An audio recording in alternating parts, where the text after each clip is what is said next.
เป็นโครงการที่ใหญ่ยิ่งและยิ่งใหญ่รวมน้ำใจไทยทั่วแคว้นแน่นแฟนกันเป็นนาบุญสู่โรงพยาบาลไม่ผ่านพัน700 ล้านรวมกันไว้ให้แผ่นดิน9 คนละ9คนละ9เป็นเรื่องราวของคนดีที่รักชาติให้คนละ10 หยิบคนละบาทเพื่อไทยชาติรวมใจสู้รู้คุณแผ่นดินเป็นแนวคิดจิตอาสาพาให้รู้เป็นความดีที่มีอยู่คู่ศักดิ์ศรีวิ่งกันเถิดวิ่งกันไปให้ถึงที่เรารอพี่ตูนตรงนี้ที่แม่สาย9 คนละ9คนละ9เป็นเรื่องราวของคนดีที่รักชาติให้คนละ10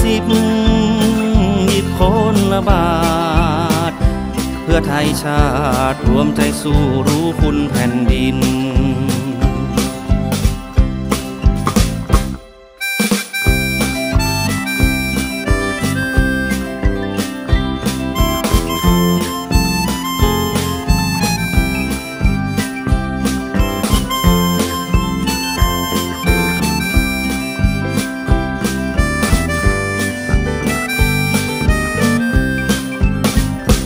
ตามความฝันให้ไกลและไปให้ถึงใจเป็นหนึ่งอย่าสนใจ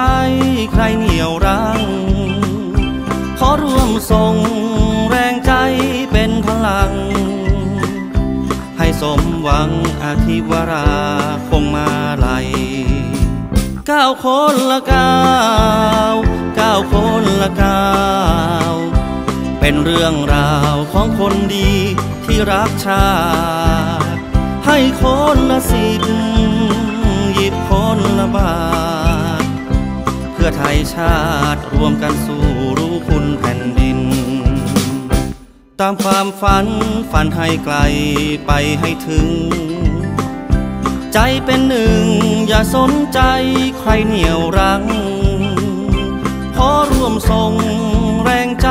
เป็นพลังให้สมหวังอธิวราคงมาลัยให้สมหวังอธิวราคงมาลัย